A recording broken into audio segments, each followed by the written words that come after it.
বিমোচন হয়। যাকাত ব্যবস্থা যখন বাস্তবায়িত হবে, সমাজে কোনো দরিদ্র থাকতে পারে না। কারণ আল্লাহ পাক রব্বুল আলামিন যাকাতের বিধানটা এমন ভাবেই দিয়েছেন যে যাকাতের মাধ্যমে বিত্তশালীদের অর্থ গরিবদের মধ্যে এমনিতেই বণ্টিত হয়ে যায়। কাজেই কোনো সমাজের মধ্যে যাকাতের বরকতে কোনো দরিদ্র মানুষ খুঁজে পাওয়া যায় না।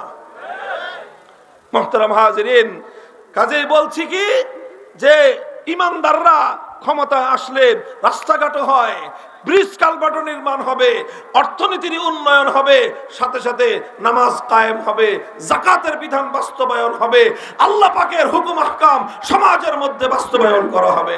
কথা বলেন ঠিক না বেঠিক? আমর বিল মারুফ হবে, নাহি আনিল মুনকার হবে, মানুষকে সৎ কাজের আদেশ দেওয়া হবে, সৎ কাজ ভালো কাজ না করলে শাস্তি পাওয়া লাগবে, অন্যায় কাজ থেকে মানুষকে বাধা দেওয়া হবে, নিষেধ করা হবে। এরপরও নিষেধাজ্ঞা অমান্য করে যারা অন্যায় অসৎ কাজে নিমগ্ন হবে তাদের জন্য রাষ্ট্রীয়ভাবে শায়েস্তা করবার ব্যবস্থা থাকে। ধর্মনিরপেক্ষ মতবাদ পশ্চিমারা এর জন্যই আবিষ্কার করেছিল যে এই মতবাদ আস্তে আস্তে মুসলমানদের মধ্যে ছড়িয়ে দাও, তখন মুসলমানদের শাসন ব্যবস্থা ধ্বংস হয়ে পড়বে। মুসলমানদের শাসকরা জনগণের ঈমান আমলের খবর রাখবে না, মুসলমানদের শাসকরা জনগণের নামাজ রোজার খবর রাখবে না। এইভাবে মুসলিম সমাজ থেকে নেক আমল আস্তে আস্তে গুরুত্বহীন হয়ে পড়বে এবং যেই নেক আমলের উপর ইসলামী সমাজ ব্যবস্থার বুনিয়াদ কায়েম হয়েছে, সেই বুনিয়াদ যখন ধ্বংস হয়ে যাবে, ইসলামী সমাজ ব্যবস্থা ধ্বংস হয়ে যাবে। মুহতারাম হাজিরিন, কাজেই আমাদের পূর্বসূরীরা আমাদের কাছে আল্লাহর কোরআনের এই সকল আদর্শগুলো আমানত রেখে গেছেন। এই আদর্শের আমানতের ভিত্তিতে একটা নতুন সমাজ গড়ে তুলতে হবে। সেজন্য আমরা কাজ করব। আমাদের সাথে হাতে হাত রেখে কাজ করতে আপনারা প্রস্তুত আছেন তো ইনশাআল্লাহ? আল্লাহ পাক কবুল করেন, হাত নামান। আমরা চাই এমন একটা রাজনীতি আমরা করি। দেখেন, এই জন্যই এই যে আমাদের কাছ থেকে কিন্তু মানুষ রাজনীতির কথা শুনতে পছন্দ করে না। কথা বলেন ঠিক না বেঠিক? এটা আরেকটা ষড়যন্ত্র, এটা আরেকটা ষড়যন্ত্র। এই ষড়যন্ত্র ইসলাম বিদ্বেষীরা মুসলমানদের মধ্যে ঢুকায় দিয়েছে যে হুজুররা সব কথা বলবে, রাষ্ট্র নিয়ে কথা বলবে না। কেন? কারণ রাষ্ট্রই হলো সমস্ত অন্যায় অপরাধের মূল শেকড়। হুজুররা যদি এই জায়গাটা সংশোধন করে ফেলে, সমাজ থেকে পাপাচার অনেক কমে যাবে, অন্যায় কমে যাবে। এই জন্য মুসলিম সমাজে পাপাচার, অন্যায়, অবিচার, জুলুম যেন কমতে না পারে, এই জন্য ইহুদি খ্রিস্টানরা মুসলমানদের মধ্যে একটা দালাল শ্রেণী তৈরি করেছে। আর সেই দালালরাই আলেমদের মুখে রাষ্ট্র এবং রাজনীতির কথা বরদাস্ত করতে পারে না। এখন আপনারা বলেন, ইহুদি খ্রিস্টানদের দালালরা আমাদের মুখে রাষ্ট্র নিয়ে, রাজনীতি নিয়ে কথাবার্তা শুনতে পছন্দ করে না, আর আল্লাহর কোরআন আমাদেরকে নির্দেশ দিয়েছে যে মানুষকে ইসলামী রাষ্ট্র ব্যবস্থা এবং রাজনীতি সম্পর্কে সচেতন করো। এখন আমরা দালালদের মন খুশি করব না আল্লাহর মন খুশি করব? বলেন। এই জন্য আমরা বলি, কথা বলবো, অন্য সব কথা সবাই বলবেন, সঙ্গে সঙ্গে ইসলামী রাষ্ট্র ব্যবস্থার কথা, ইসলামী রাজনীতির সৌন্দর্যের কথা, ইসলামী রাজনীতি বাস্তবায়ন হলে সমাজে কি কল্যাণ হবে, এই কথাগুলো জাতির সামনে তুলে ধরা, এটা আলেম সমাজের ঐতিহাসিক দায়িত্ব।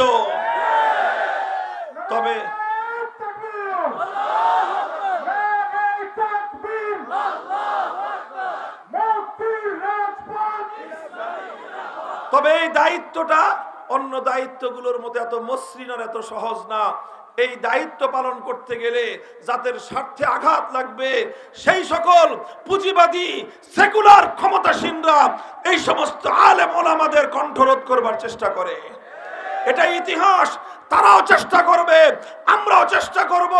ইনশাআল্লাহ চেষ্টা করতে করতে আমাদের যদি জীবন চলে যায়, আমরা শাহাদাতের দ্বারা ধন্য হব। আর যদি আমরা বেঁচে থাকি, আমরা বিজয় নিয়ে ঘরে ফিরব। নিস্তব্ধ হওয়ার সুযোগ নাই, নীরব হওয়ার সুযোগ নাই, এই পয়গাম, এই দাওয়াতের কথা বন্ধ করবার সুযোগ নাই। আমি আপনাদের কাছ থেকে একটা ওয়াদা চাই।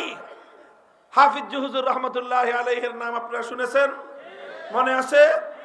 হাফিজ হুজুর জীবনের শেষ সময়ে, এই যে হাফিজ হুজুর রহমতুল্লাহ আলাইহির খলিফা হায়াতে আছেন, হাফিজ হুজুর রহমতুল্লাহ আলাইহি জীবনের শেষ সময়ে রাজনীতি করেছিলেন, মনে আছে? হাফিজ হুজুর বলতেন, আমি যে রাজনীতি করি এই রাজনীতির নাম হলো তওবার রাজনীতি। কি রাজনীতি? মানুষ জিজ্ঞাসা করলো সাংবাদিকরা যে হুজুর তওবার রাজনীতিটা আবার কি জিনিস? এই কথা তো আগে কোনোদিন শুনি নাই।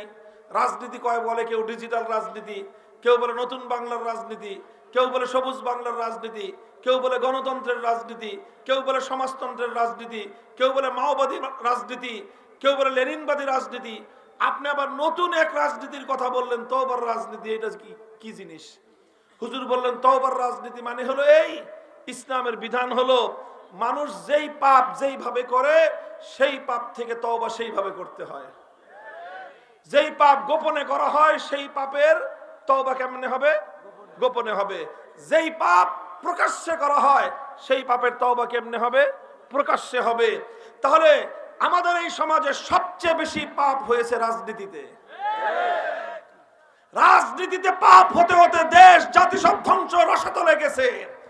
কাজেই দেশ জাতিকে বাঁচাতে হলে গোটা জাতি তওবা করতে হবে। আর তওবা কিভাবে করতে হবে? খালি মসজিদে গিয়ে ওইভাবে আল্লাহর কাছে আস্তাগফিরুকা রাব্বি মিন কুল্লি যামবিন ওয়া আতুবু ইলাইহি এইভাবে শুধুমাত্র তওবার দোয়া পড়লে তওবা হবে না। মানুষ যেরকম, জাতি যেরকম অন্যায় এবং অপরাধ করেছে রাজনীতির অঙ্গনে, তওবা করতে হবে রাজনীতির অঙ্গনে। আমি সেই জনগণকে তওবার রাজনীতির ডাক দিলাম। মুহতারাম হাজিরিন, তওবার রাজনীতির মূল কথা হলো যারা তাদের জীবনের একটা লম্বা সময় কাটায় দিয়েছেন আব্রাহাম লিঙ্কনের রাজনীতি করতে গিয়ে, কার্ল মার্কস মাও সেতুং লেনিনদের রাজনীতি করতে গিয়ে, অমুক নেতার আদর্শ, অমুক নেত্রীর আদর্শ বাস্তবায়ন করতে গিয়ে রাজনীতি করে যারা আল্লাহর সঙ্গে গাদ্দারি করেছেন, বিশ্বাসঘাতকতা করেছেন, আল্লাহর দেওয়া জীবন দিয়ে, আল্লাহর দেওয়া সম্পদ দিয়ে, আল্লাহর দেওয়া যৌবন দিয়ে মানুষের আদর্শ বাস্তবায়নের জন্য যারা চেষ্টা করেছেন, তারা আল্লাহর সঙ্গে গাদ্দারি করে মহাপাপ করেছেন। উপায় একটাই, এবার আল্লাহর আদর্শ, আল্লাহর দ্বীন দুনিয়াতে জিন্দা করবার জন্য রাজনীতি করতে হবে। এটাই হলো তওবার রাজনীতি। এই তওবা করবেন তো ইনশাআল্লাহ? আল্লাহর জমিনে আল্লাহর খেলাফত কায়েমের রাজনীতি করবেন। কারা কারা করবেন হাত তুলেন, আল্লাহ কবুল করেন।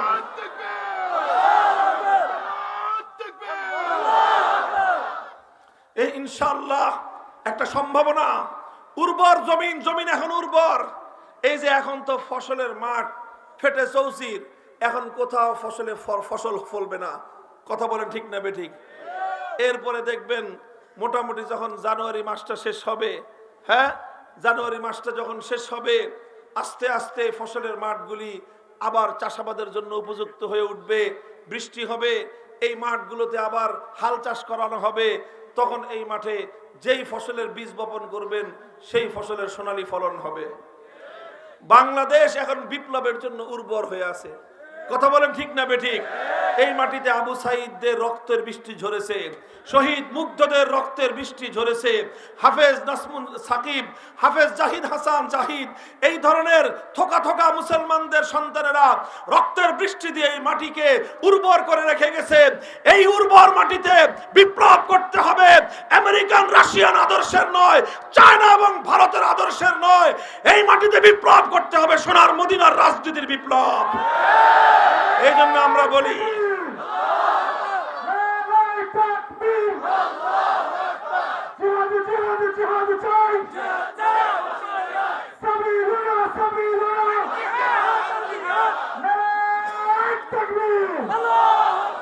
প্রস্তুত থাকবেন তো ইনশাআল্লাহ? আল্লাহ পাক কবুল করেন। ওয়াদা করেছেন তো আল্লাহর সাথে? ইনশাআল্লাহ আল্লাহ কবুল করেন। আল্লাহ পাক রব্বুল আলামিন আমাদের এই মাতৃভূমির প্রতি ইঞ্চি মাটিকে আল্লাহ পাক ইসলামের জন্য কবুল করেন। ইসলাম বিরোধী সকল তন্ত্র মন্ত্র এই জমিন থেকে উৎখাত হয়ে যাক। এমন একটা সোনালী দিন যেন আমরা আমাদের জীবদ্দশায় দেখতে পাই যে এই সমাজ পূর্ণাঙ্গভাবে আল্লাহর কোরআন অনুযায়ী চলছে। আল্লাহ আমাদের সকলকে সেই দিন দেখার তৌফিক দান করেন। ওয়া আখিরু দাওয়ানা আলহামদুলিল্লাহি রাব্বিল আলামিন। আপনাদের এই এলাকার কৃতি সন্তান, আপনাদের এলাকার গৌরব মরহুম হযরত মাওলানা সায়েনউদ্দিন সাহেব রাহিমাহুল্লাহর জীবন সম্পর্কে, তার বিভিন্ন বৈশিষ্ট্য সম্পর্কে, তার জীবন সৌন্দর্য সম্পর্কে, আখলাক সম্পর্কে অনেক কথা প্রত্যেকেই যার যার স্মৃতি থেকে বলেছেন। হযরত সাইনুদ্দিন রহমতুল্লাহ আলাইহির সাথে আমার খুব দীর্ঘ সময়ের কোনো অন্তরঙ্গ স্মৃতি নাই। হুজুর তো গহরডাঙ্গা মাদ্রাসায় থাকতেন, আর গহরডাঙ্গা মাদ্রাসায় কখনো কখনো বার্ষিক মাহফিল উপলক্ষে আমাদের যাওয়া হয়েছে। তো সেই মাহফিলে হুজুরের সঙ্গে দেখা হয়েছে, সেই স্মৃতি আমার মনে আছে। কিন্তু মাহফিলের সময় তো ব্যস্ততা থাকে, তখন তো কারো সঙ্গে একান্তে ঘনিষ্ঠভাবে দীর্ঘ সোহবত উঠানোর কোনো সুযোগ থাকে না। হুজুরের চেহারা সুরতের স্মৃতি আমার এখনো চোখে স্পষ্ট ভাসমান আছে। অত্যন্ত নেক সুরত, দেখলেই যাদেরকে দেখলেই আল্লাযীনা ইযা রাউ যুকিরাল্লাহ, তিনি ওই সমস্ত নিভৃতচারী বুজুর্গদের মধ্যে একজন ছিলেন যাদেরকে দেখলেই মনে হতো যে তাদের হৃদয় আল্লাহর দিকে ধাবিত, যাদেরকে দেখলে আল্লাহর স্মরণ হয়, তিনি সেরকম একজন নিভৃতচারী আল্লাহওয়ালা বুজুর্গ ছিলেন। হযরত শামসুল হক ফরিদপুরী রহমতুল্লাহ আলাইহি বাংলাদেশে অন্যতম একজন ব্যক্তি যিনি মানুষ চিনতেন। এক একজন এক একটা জিনিস চিনে, খাঁটি মানুষ তিনি চিনতেন, শামসুল হক ফরিদপুরী রহমতুল্লাহ আলাইহি। তো হযরত ফরিদপুরী রহমতুল্লাহ আলাইহির চোখে যিনি ধরা পড়েছেন, তাকে যিনি বাছাই করেছেন, এ থেকেই বোঝা যায় যে হযরত মরহুম সাইনুদ্দিন রহমতুল্লাহ আলাইহি তার মধ্যে কি সৌন্দর্য ছিল, কি অনন্য বৈশিষ্ট্য ছিল, যা শামসুল হক ফরিদপুরী রহমতুল্লাহ আলাইহির মতো মানুষকে আকৃষ্ট করেছিল। এবং তিনি আজীবন শামসুল হক ফরিদপুরী রহমতুল্লাহ আলাইহির প্রতিষ্ঠান গহরডাঙ্গা মাদ্রাসায় খেদমত করেছেন, শিক্ষকতা করেছেন, এবং জীবনের অন্তিম শয়ানেও তিনি সেখানে শায়িত হয়েছেন। আল্লাহ পাক রব্বুল আলামিন ওনার কবরকে জান্নাতের বাগান বানিয়ে দেন। ওনার সন্তানরা সকলেই প্রায় যোগ্য। মাওলানা ইমদাদুল্লাহ আমার একান্ত স্নেহভাজন ছাত্র, আমার সে আমাকে অনেক বেশি মহব্বত করে, এত বেশি মহব্বত করে যে অনেক সময় বিরক্তি লাগে যে একটা মানুষ এত মহব্বত করে কেন। যাই হোক, আমি এগুলা খুব বেশি এটা প্রকাশ করতে পারি না। আমার মনের মধ্যে যাদের প্রতি মহব্বত থাকে সেটা মনের মধ্যেই থাকে, খুব একটা বেশি প্রকাশ করি না। আমি মাওলানা ইমদাদুল্লাহকে আমি এই জন্য মহব্বত করি যে সে সেই ছাত্র জীবন থেকে এখনো পর্যন্ত ধারাবাহিকভাবে আমার শুধু মহব্বত না, আমাকে অনুসরণ করে, দ্বীনের কাজের ক্ষেত্রে আমার সহযোগিতা করে। আমি আপনাদের কাছে দোয়া চাই, আপনাদের এই মাটির কৃতি সন্তান মাওলানা ইমদাদুল্লাহ এবং তার অন্যান্য সকল ভাইদেরকে যেন আল্লাহ পাক তার দ্বীনের খেদমতের জন্য কবুল করেন। তারা তাদের মরহুম পিতাকে অনুসরণ করার জন্য, তার সাদাকাতে জারিয়াকে জারি রাখার জন্য যে ফাউন্ডেশন গড়ে তুলেছে, এটা যেন এই এলাকার মানুষের উপকারে, দ্বীনের কল্যাণে বলিষ্ঠ এবং প্রয়োজনীয় ভূমিকা যেন রাখতে পারে, সেই জন্য আমি আপনাদের কাছে দোয়া চাই। আপনারা সহযোগিতাও করবেন, দোয়াও করবেন ইনশাআল্লাহ। এর আগেও আমার আপনাদের এখানে আসা হয়েছে, দীর্ঘ সময়, অনেক দিন পর্যন্ত আমি তো জনবিচ্ছিন্ন ছিলাম, 3 বছরের বেশি সময় কারাগারে বন্দী ছিলাম। তো এরপরে মুক্তি পেয়েছি, আজ প্রায় 7 মাস চলতেছে। এর মধ্যে আপনাদের মাঝে আবার আসার সুযোগ হলো। আল্লাহ পাক রব্বুল আলামিন আমাদের এই সাক্ষাৎকে আল্লাহর দ্বীনের জন্য এবং আল্লাহর মহব্বতের উসিলা হিসেবে কবুল করেন। মুহতারাম হাজিরিন, আমি আপনাদের সম্মুখে সূরাতুল হজের 41 নম্বর আয়াতখানা তেলাওয়াত করেছি। এই আয়াতকে সামনে রেখে অল্প কিছু কথা আমি আপনাদের সম্মুখে আরজ করব, যেখান থেকে আমরা আমাদের করণীয় এবং দায়িত্ব সম্পর্কে কিছু দিক নির্দেশনা পাব। আপনারা দোয়া করতে থাকেন আমার জুবান দিয়ে আল্লাহ যেন উপকারী কিছু কথা, প্রয়োজনীয় কিছু কথা আল্লাহ বের করে দেন।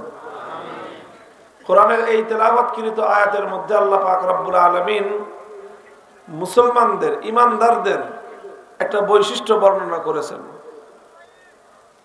আল্লাহ বলেছেন, আল্লাযীনা ইম্মাক্কান্নাহুম ফিল আরদি আকামুস সালাতা ওয়া আতাউয যাকাতা ওয়া আমারু বিল মা'রুফি ওয়া নাহাউ আনিল মুনকার ওয়ালিল্লাহি আকিবাতুল উমুর।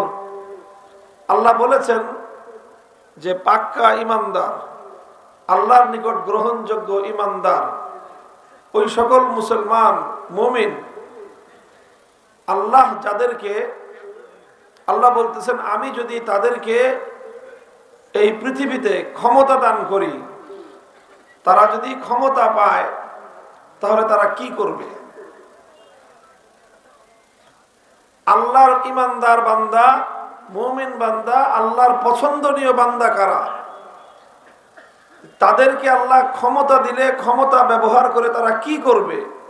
আল্লাহ তার পরিচয় দিয়েছেন। এই পরিচয়ের আলোকে আপনারা নির্ধারণ করবেন, নির্বাচন করবেন যে ক্ষমতা পাওয়ার পর এটা একটা পরীক্ষা করার পদ্ধতি যে কারা আল্লাহর প্রিয় এবং কারা আল্লাহর উপর আস্থাশীল মানুষ।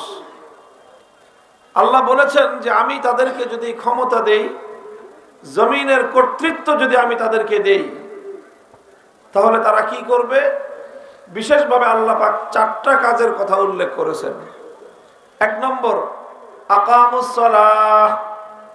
ক্ষমতা পেলে তারা ক্ষমতা প্রয়োগ করে সর্বপ্রথম আল্লাহর জমিনে তারা নামাজ কায়েম করবে। 2 নম্বর কাজ, ওয়া আতাউয যাকাত, যে তারা যাকাত ব্যবস্থাপনা প্রতিষ্ঠিত করবে। তারা নিজেরাও যাকাত দিবে এবং যাকাত বাস্তবায়ন করবার উদ্যোগ তারা গ্রহণ করবে। 2 নম্বর কাজ। 3 নম্বর, ওয়া আমারু বিল মারুফ, যে তারা মানুষকে সৎ কাজের আদেশ দিবে। 4 নম্বর কাজ হলো ওয়া নাহাউ আনিল মুনকার, তারা অন্যায় অসৎ কাজ থেকে মানুষকে নিষেধ করবে। যারা ইমানদার বান্দা তারা ক্ষমতা দিয়ে তারা শুধুমাত্র জনগণের রাস্তাঘাট আর ব্রিজ কালভার্ট বানায় দিবে। ক্ষমতা দিয়ে তারা কি করবে? ক্ষমতা পেলে শুধুমাত্র তারা জনগণের অর্থনৈতিক উন্নতি করবে। এটাই শুধুমাত্র মুসলমানদের কাজ। তাহলে একজন মুসলমান আর একজন বেঈমানের মধ্যে পার্থক্যটা কি হলো? একজন ইহুদি সেও ক্ষমতা পেলে রাস্তাঘাট বানায়, একজন খ্রিস্টান সেও ক্ষমতা পেলে ব্রিজ আর কালভার্ট শুধু বানায়, একজন হিন্দু সেও ক্ষমতা পেলে জনগণের অর্থনৈতিক উন্নতি করে, একজন বৌদ্ধ সেও ক্ষমতা পেলে মানুষের অর্থনৈতিক উন্নয়নের চেষ্টা করে, আর একজন মুসলমান ক্ষমতায় পেলে সেও যদি শুধু এই কাজ করলো, তাই ইমানদার ক্ষমতাবান আর বেঈমান ক্ষমতাবানের মধ্যে কি পার্থক্য থাকলো? মুহতারাম হাজিরিন, এর অর্থ এটা বুঝবেন না যে মুসলমানরা ক্ষমতা পেলে ব্রিজ কালভার্ট বানাবে না। না, আমি এটা বলি নাই। ইমানদাররা ক্ষমতা পেলে তারা মানুষের অর্থনৈতিক উন্নতি করবে না, এটা বলি নাই। অর্থনৈতিক উন্নতি করবে, রাস্তাঘাট তৈরি করবে, ব্রিজ কালভার্ট বানাবে, কোন মানুষের কোন কষ্ট যেন না হয় তার জন্য সব রকম চেষ্টা, সব রকম দায়িত্ব অবশ্যই ইমানদার ক্ষমতাবানরা পালন করবে। সন্দেহের কোনো অবকাশ নাই। ইসলাম সেই দায়িত্ববোধ মানুষকে দিয়েছে। খলিফাতুল মুসলিমিন ওমর ফারুক রাদিয়াল্লাহু তাআলা আনহুর সেই ঐতিহাসিক কথা ইতিহাসের পাতায় সোনার অক্ষরে লিপিবদ্ধ আছে। হযরত ওমর ফারুক রাদিয়াল্লাহু আনহু বলেছিলেন, ওয়াল্লাহি লাউ আন্না বাগালাতান আসারাত আলা শাত্তিল ফুরাত লাখিফতু আন ইয়াসআলানি আল্লাহু আনহা লিমা লাম উসাব্বিলাহা আত-তরিক।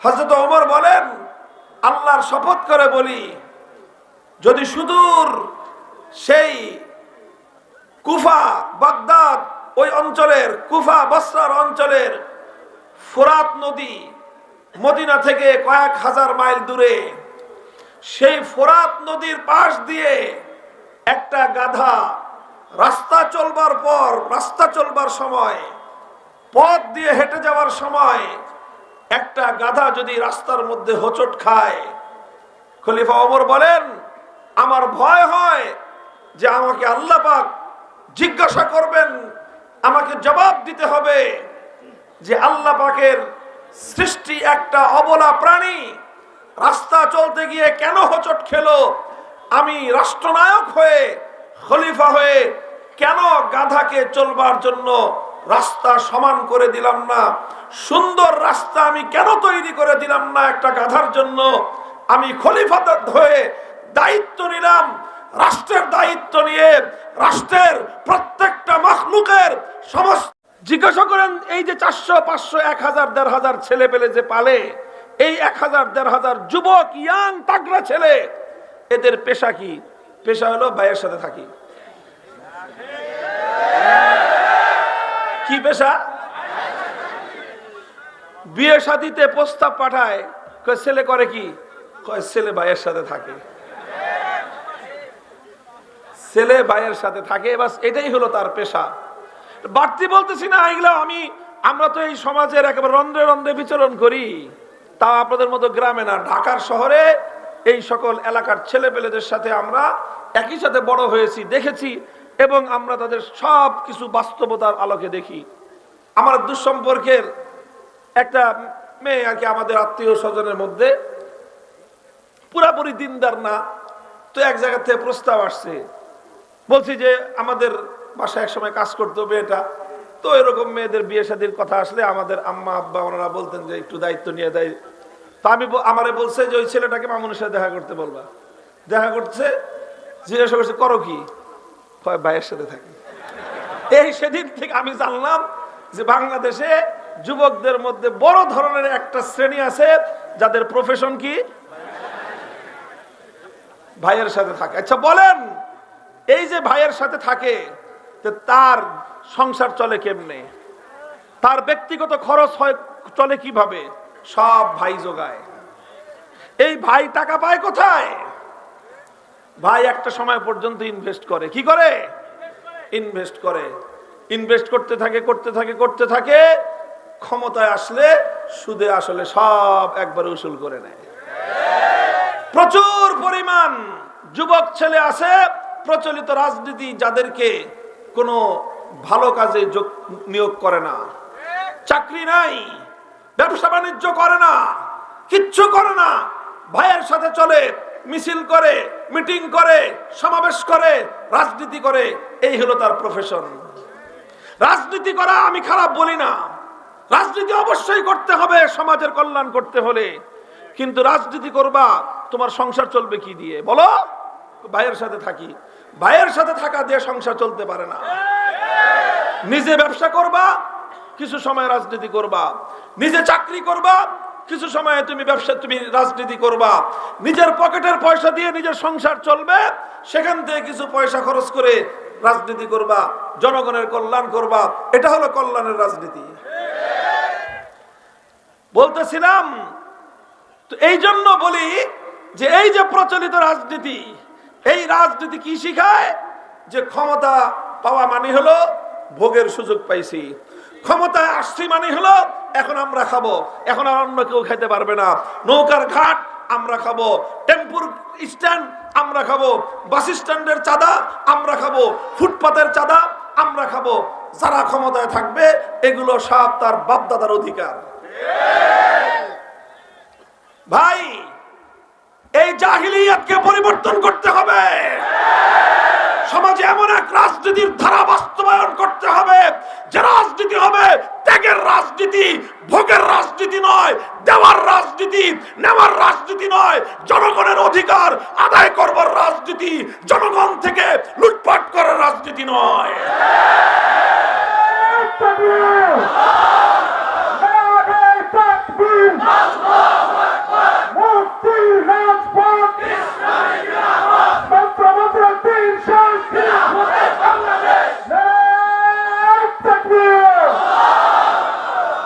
দেখেন বলতেছিলাম, আমি আমার মূল কথায় আবার ফিরে আসি। আমি বলতেছিলাম যে ইমানদাররা যদি ক্ষমতা পায়, ইমানদাররা যদি রাষ্ট্র ক্ষমতায় আসে, তাদের কাজ শুধু রাস্তাঘাট বানানো না। রাস্তাঘাট অবশ্যই বানাবে, ব্রিজ কালভার্ট যা দরকার পড়ে সব বানাবে। আরে ভাই, একটা দেশের যদি দুর্নীতি বন্ধ হয়ে যায়, তাহলে রাস্তাঘাট আর ব্রিজ কালভার্ট বানানোর জন্য কোনোখান থেকে ভিক্ষা করে টাকা আনতে হয় না। শুধু দুর্নীতিটা বন্ধ হয়ে গেলে প্রত্যেক বছর 14টা করে পদ্মা সেতু আমরা আমাদের দেশের পয়সা দিয়ে বানাতে পারবো। এগুলি বানানো যায় না শুধুমাত্র দুর্নীতির কারণে। দুর্নীতির পরিসংখ্যানে দেখা যায় এক বছরে বাংলাদেশে যেই পরিমাণ দুর্নীতি হয়, এক বছরের দুর্নীতির টাকা পয়সা যদি সংরক্ষণ করা যেত, এটাকে যদি হেফাজত করা যেত, বাংলাদেশের আভ্যন্তরীণ অর্থ দিয়ে প্রতি বছর 3 থেকে 4টা পদ্মা সেতু নির্মাণ করা যেত। এই জন্য বলতেছি, ইসলাম যদি ক্ষমতায় থাকে, ইসলামে আল্লাহর পীর ও বান্দা, ইমানদার বান্দারা যদি ক্ষমতায় আসে, তারা দুর্নীতি না করে সেই পয়সাকে সেভ করে সেটা দিয়ে জনগণের কল্যাণ করবে, সেটা দিয়ে দেশের অর্থনৈতিক উন্নতি করবে, সেটা দিয়ে যোগাযোগ ব্যবস্থার উন্নতি হবে, চিকিৎসা ব্যবস্থার উন্নতি হবে, মানুষের সব ধরনের নাগরিক ফ্যাসিলিটির উন্নয়ন ঘটবে। তবে এই সব ফ্যাসিলিটির উন্নয়ন এটা ইমানদাররা যেমন ঘটায়, বেঈমানরাও ঘটায়। তাহলে ইমানদাররা বাড়তি কি করলো? ইমানদাররা বাড়তি যেই কাজটা করবে সেটাই আমি আল্লাহর কোরআন থেকে বলতেছিলাম, আকামুস সালাতা ওয়া আতাউজ যাকাতা ওয়া আমারু বিল মারুফি ওয়া নাহাউ আনিল মুনকার। ইমানদাররা যখন ক্ষমতায় থাকবে, রাস্তার উন্নয়ন হবে, মসজিদে মুসল্লি বাড়বে। ইমানদাররা যখন ক্ষমতায় থাকবে, ব্রিজ কালভার্ট নির্মাণ হবে, আর দেশের মধ্যে কোনো সুস্থ মানুষ বেরোজগার থাকবে না। ইমানদাররা যখন ক্ষমতায় আসবে, দারিদ্র বিমোচন হবে, যাকাত ব্যবস্থা প্রতিষ্ঠিত হবে। মুহতারাম হাজিরিন, কোন একটা জাতির মধ্যে যদি আল্লাহর প্রদত্ত যাকাত ব্যবস্থা সত্যিকার অর্থে শতভাগ বাস্তবায়িত হয়, আল্লাহর কোরআনের উপর, ইসলামী অর্থ ব্যবস্থার উপর আস্থা রেখে বলতে পারি, সে জাতির মধ্যে, সেই এলাকার মধ্যে কশ্চিন কালেও কোনো দারিদ্র থাকতে পারে না। ইসলাম দেখিয়ে দিয়েছে, বেশি দিন লাগে নাই, আল্লাহ নবী মুহাম্মদ আরবি সাল্লাল্লাহু আলাইহি ওয়াসাল্লাম মদিনায় যখন ছিলেন, মদিনার মানুষ দরিদ্র ছিল। আল্লাহর নবী মৃত্যুবরণ করার সময়ও তিনি দারিদ্র্যের অবস্থায় মৃত্যুবরণ করেছেন। আমার নবীর এই পরিমাণ সম্পত্তি ছিল না যে আল্লাহর নবী মৃত্যুবরণ করার সময় নগদ কিছু ক্যাপিটাল তার সন্তানদের জন্য রেখে যাবেন। বরং আল্লাহর নবী মৃত্যুবরণ করার সময়, নবীজির ওয়াফাত এবং ইন্তেকালের সময়, ওয়াদিরুহু মারহুনাতুন ইনদা ইয়াহুদিন বিসালাসিনা সাআ, আল্লাহর নবী যখন মারা যান, তখন আল্লাহর নবী একজন ইহুদির কাছ থেকে 30 সা অর্থাৎ প্রায় 60 কেজি 70 কেজি গম তিনি, যার দাম 70 কেজি গমের চেয়েও বেশি হবে, আল্লাহর নবী ওই লোহার বর্মটা ইহুদির কাছে বন্ধক রেখেছিলেন। বলেছিলেন, যেদিন আমি নগদ টাকা দিতে পারবো, সেই দিন তোমার কাছ থেকে বন্ধক ছুটায় নিব। আর যদি আমি নগদ টাকা পরিশোধ করতে না পারি, এই বর্ম বিক্রি করে তুমি তোমার 70 কেজি গমের দাম আসুল করে নিও। আমার নবী এই দারিদ্র্যের অবস্থায় দুনিয়া থেকে বিদায় গ্রহণ করেছেন। এরপরে আল্লাহর নবীর ইন্তেকালের পরে 20টা বছর অতিক্রান্ত হয় নাই, 20 বছর অতিক্রান্ত হয় নাই। প্রথম খলিফা আবু বকর সিদ্দিকের 2 বছর, ওমর ফারুক রাদিয়াল্লাহু তাআলা আনহুর 12 বছর, উসমান 10 বছর। উসমান রাদিয়াল্লাহু তাআলা আনহুর খেলাফত কালে ইতিহাস লেখে, সোনার অক্ষরে লেখে, সোনার মদিনায় বাইতুল মাল রাষ্ট্রীয় কোষাগারের দুয়ার 24 ঘন্টার জন্য খোলা থাকতো। মদিনার রাস্তাঘাটে এলান চলতে থাকতো, ঘোষণা চলতে থাকতো, কোনো অভাবী মানুষ থাকলে সে যেন নিজ হাতে রাষ্ট্রীয় কোষাগার থেকে তার যেই পরিমাণ সম্পত্তি লাগে, যাকাতের ফান্ড থেকে যেন সে সেই পরিমাণ সম্পত্তি নিয়ে নেয়। মাসের পর মাস ঘোষণা দিতে থাকতো, কিন্তু একজন জাকাত দেওয়ার মতো লোক পাওয়া যাইত, জাকাত খাওয়ার মতো লোক সোনার মদিনা মক্কায় ছিল না। দারিদ্র বিমোচন হয়, যাকাত ব্যবস্থা যখন বাস্তবায়িত হবে, সমাজে কোনো দরিদ্র থাকতে পারে না। কারণ আল্লাহ পাক রব্বুল আলামিন যাকাতের বিধানটা এমন ভাবেই দিয়েছেন যে যাকাতের মাধ্যমে বিত্তশালীদের অর্থ গরিবদের মধ্যে এমনিতেই বণ্টিত হয়ে যায়। কাজেই কোনো সমাজের মধ্যে যাকাতের বরকতে কোনো দরিদ্র মানুষ খুঁজে পাওয়া যায় না। মুহতারাম হাজিরিন, কাজেই বলছি কি যে ইমানদাররা ক্ষমতা আসলে রাস্তাঘাট হয়, ব্রিজ কালভার্ট নির্মাণ হবে, অর্থনীতির উন্নয়ন হবে, সাথে সাথে নামাজ কায়েম হবে, যাকাতের বিধান বাস্তবায়ন হবে, আল্লাহ পাকের হুকুম আহকাম সমাজের মধ্যে বাস্তবায়ন করা হবে। কথা বলেন ঠিক না বেঠিক? আমর বিল মারুফ হবে, নাহি আনিল মুনকার হবে, মানুষকে সৎ কাজের আদেশ দেওয়া হবে, সৎ কাজ ভালো কাজ না করলে শাস্তি পাওয়া লাগবে, অন্যায় কাজ থেকে মানুষকে বাধা দেওয়া হবে, নিষেধ করা হবে, এরপরও নিষেধাজ্ঞা অমান্য করে যারা অন্যায় অসৎ কাজে নিমগ্ন হবে তাদের জন্য রাষ্ট্রীয়ভাবে শায়েস্তা করবার ব্যবস্থা থাকে। এই রাজনৈতিক মতবাদটাই মুসলমানদের মধ্যে এই ভুল ধারণার জন্ম দিয়েছে, আর সেই রাজনৈতিক মতবাদটার নাম হলো সেকুলারিজম, ধর্মনিরপেক্ষ মতবাদ। এটা নিয়ে আজকে আর দীর্ঘ আলোচনা করব না, এটাই আমার আলোচনার শেষ কথা।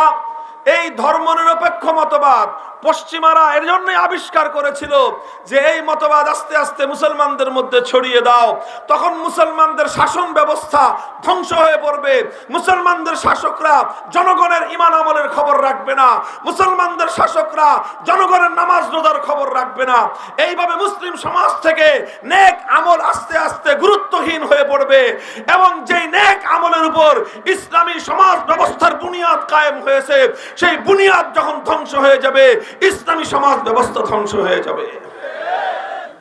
মুহতারাম হাজিরিন, কাজেই আমাদের পূর্বসূরীরা আমাদের কাছে আল্লাহর কোরআনের এই সকল আদর্শগুলো আমানত রেখে গেছেন।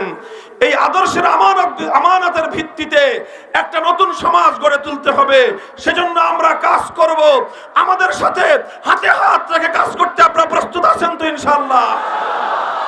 আল্লাহ পাক কবুল করেন, হাত নামান। আমরা চাই এমন একটা রাজনীতি আমরা করি। দেখেন, এই জন্যই এই যে আমাদের কাছ থেকে কিন্তু মানুষ রাজনীতির কথা শুনতে পছন্দ করে না। কথা বলেন ঠিক না বেঠিক? এটা আরেকটা ষড়যন্ত্র, এটা আরেকটা ষড়যন্ত্র। এই ষড়যন্ত্র ইসলাম বিদ্বেষীরা মুসলমানদের মধ্যে ঢুকায় দিয়েছে যে হুজুররা সব কথা বলবে, রাষ্ট্র নিয়ে কথা বলবে না। কেন? কারণ রাষ্ট্রই হলো সমস্ত অন্যায় অপরাধের মূল শেকড়। হুজুররা যদি এই জায়গাটা সংশোধন করে ফেলে সমাজ থেকে পাপাচার অনেক কমে যাবে, অন্যায় কমে যাবে। এই জন্য মুসলিম সমাজে পাপাচার, অন্যায়, অবিচার, জুলুম যেন কমতে না পারে, এই জন্য ইহুদি খ্রিস্টানরা মুসলমানদের মধ্যে একটা দালাল শ্রেণী তৈরি করেছে, আর সেই দালালরাই আলেমদের মুখে রাষ্ট্র এবং রাজনীতির কথা বরদাস্ত করতে পারে না। এখন আপনারা বলেন, ইহুদি খ্রিস্টানদের দালালরা আমাদের মুখে রাষ্ট্র নিয়ে, রাজনীতি নিয়ে কথাবার্তা শুনতে পছন্দ করে না, আর আল্লাহর কোরআন আমাদেরকে নির্দেশ দিয়েছে যে মানুষকে ইসলামী রাষ্ট্র ব্যবস্থা এবং রাজনীতি সম্পর্কে সচেতন করো। এখন আমরা দালালদের মন খুশি করব না আল্লাহর মন খুশি করব? বলেন। এই জন্য আমরা বলি, কথা বলবো, অন্য সব কথা সবাই বলবেন, সঙ্গে সঙ্গে ইসলামী রাষ্ট্র ব্যবস্থার কথা, ইসলামী রাজনীতির সৌন্দর্যের কথা, ইসলামী রাজনীতি বাস্তবায়ন হলে সমাজে কি কল্যাণ হবে এই কথাগুলো জাতির সামনে তুলে ধরা, এটা আলেম সমাজের ঐতিহাসিক দায়িত্ব।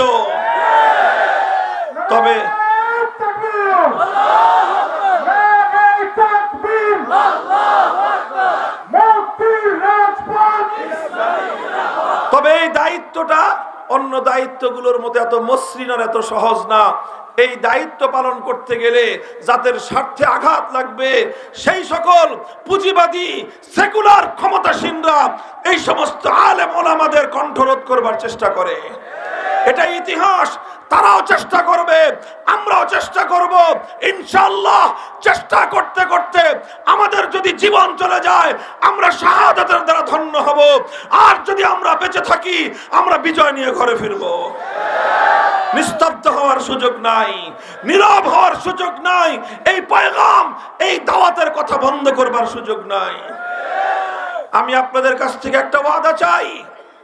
হাফিজ হুজুর রহমতুল্লাহি আলাইহির নাম আপনারা শুনেছেন, মনে আছে?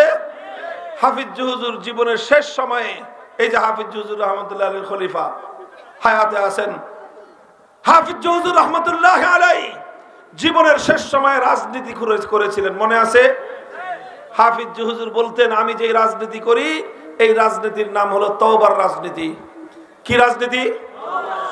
মানুষ জিজ্ঞাসা করলো সাংবাদিকরা যে হুজুর তওবার রাজনীতি এটা আবার কি জিনিস? এই কথা তো আগে কোনোদিন শুনি নাই। রাজনীতি কয় বলে কেউ ডিজিটাল রাজনীতি, কেউ বলে নতুন বাংলার রাজনীতি, কেউ বলে সবুজ বাংলার রাজনীতি, কেউ বলে গণতন্ত্রের রাজনীতি, কেউ বলে সমাজতন্ত্রের রাজনীতি, কেউ বলে মাওবাদী রাজনীতি, কেউ বলে লেনিনবাদী রাজনীতি। আপনি আবার নতুন এক রাজনীতির কথা বললেন, তওবার রাজনীতি, এটা কি জিনিস? হুজুর বললেন তওবার রাজনীতি মানে হলো এই, ইসলামের বিধান হলো মানুষ যেই পাপ যেইভাবে করে সেই পাপ থেকে তওবা সেইভাবে করতে হয়। যেই পাপ গোপনে করা হয় সেই পাপের তওবা কেমনে হবে? গোপনে হবে। যেই পাপ প্রকাশ্যে করা হয় সেই পাপের তওবা কেমনে হবে? প্রকাশ্যে হবে। তাহলে আমাদের এই সমাজে সবচেয়ে বেশি পাপ হয়েছে রাজনীতিতে।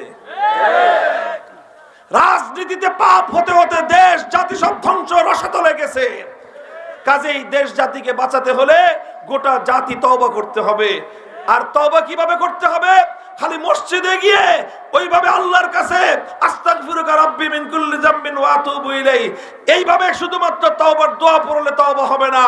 মানুষ যেরকম, জাতি যেরকম অন্যায় এবং অপরাধ করেছে রাজনীতির অঙ্গনে, তওবা করতে হবে রাজনীতির অঙ্গনে।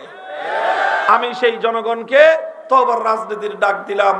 মুহতারাম হাজিরিন, তওবার রাজনীতির মূল কথা হলো যারা তাদের জীবনের একটা লম্বা সময় কাটায় দিয়েছেন আব্রাহাম লিঙ্কনের রাজনীতি করতে গিয়ে, কার্ল মার্কস, মাও সেতুং, লেনিনদের রাজনীতি করতে গিয়ে, অমুক নেতার আদর্শ, অমুক নেত্রীর আদর্শ বাস্তবায়ন করতে গিয়ে রাজনীতি করে যারা আল্লাহর সঙ্গে গাদ্দারি করেছেন, বিশ্বাসঘাতকতা করেছেন, আল্লাহর দেওয়া জীবন দিয়ে, আল্লাহর দেওয়া সম্পদ দিয়ে, আল্লাহর দেওয়া যৌবন দিয়ে মানুষের আদর্শ বাস্তবায়নের জন্য যারা চেষ্টা করেছেন, তারা আল্লাহর সঙ্গে গাদ্দারি করে মহাপাপ করেছেন। উপায় একটাই, এবার আল্লাহর আদর্শ, আল্লাহর দ্বীন দুনিয়াতে জিন্দা করবার জন্য রাজনীতি করতে হবে। এটাই হলো তওবার রাজনীতি। এই তওবা করবেন তো ইনশাআল্লাহ? আল্লাহর জমিনে আল্লাহর খেলাফত কায়েমের রাজনীতি করবেন। কারা কারা করবেন হাত তুলেন। আল্লাহ কবুল করেন।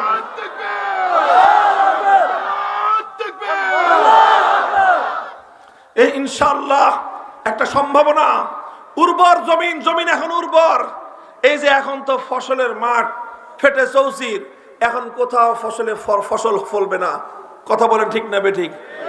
এরপরে দেখবেন মোটামুটি যখন জানুয়ারি মাসটা শেষ হবে, হ্যাঁ, জানুয়ারি মাসটা যখন শেষ হবে, আস্তে আস্তে ফসলের মাঠগুলি আবার চাষাবাদের জন্য উপযুক্ত হয়ে উঠবে। বৃষ্টি হবে, এই মাঠগুলোতে আবার হাল চাষ করানো হবে। তখন এই মাঠে যেই ফসলের বীজ বপন করবেন সেই ফসলের সোনালী ফলন হবে। বাংলাদেশ এখন বিপ্লবের জন্য উর্বর হয়ে আছে। কথা বলেন ঠিক না বেঠিক? এই মাটিতে আবু সাইদদের রক্তের বৃষ্টি ঝরেছে, শহীদ মুগ্ধদের রক্তের বৃষ্টি ঝরেছে, হাফেজ নাসমুন সাকিব, হাফেজ জাহিদ হাসান জাহিদ, এই ধরনের থোকা থোকা মুসলমানদের সন্তানেরা রক্তের বৃষ্টি দিয়ে এই মাটিকে উর্বর করে রেখে গেছে। এই উর্বর মাটিতে বিপ্লব করতে হবে। আমেরিকান রাশিয়ান আদর্শের নয়, চায়না এবং ভারতের আদর্শের নয়। এই মাটিতে বিপ্লব করতে হবে, সোনার মদিনার রাজনীতির বিপ্লব। এই জন্য আমরা বলি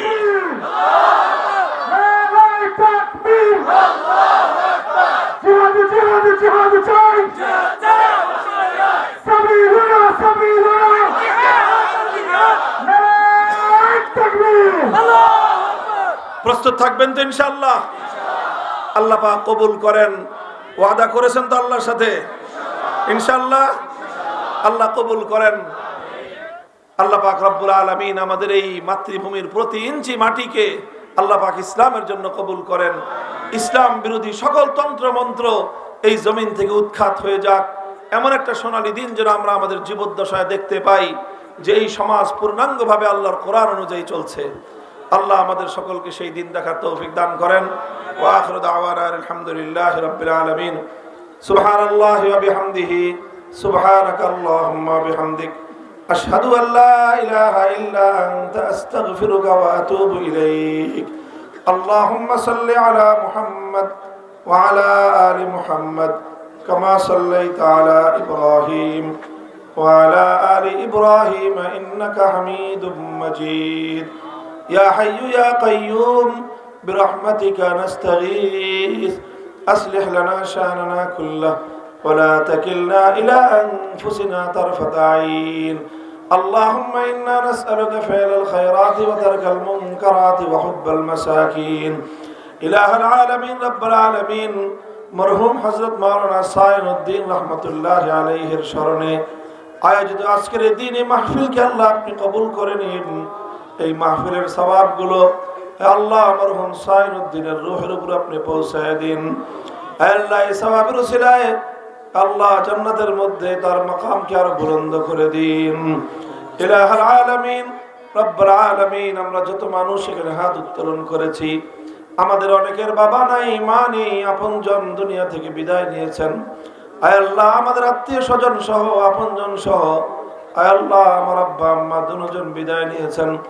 আয় আল্লাহ, এমন বাবা হারা মা হারা সমস্ত মানুষগুলোর দোয়াকে কবুল করে আয় আল্লাহ আমাদের বাবা মাকে, আপনজনদেরকে, আত্মীয় স্বজনকে, সারা দুনিয়ার মুমিন নারী পুরুষদেরকে আয় আল্লাহ আপনি মাফ করে তাদের কবরগুলোকে জান্নাতের বাগান বানান। আয় আল্লাহ, বিশেষ করে এই এলাকার আয় আল্লাহ কবরস্থান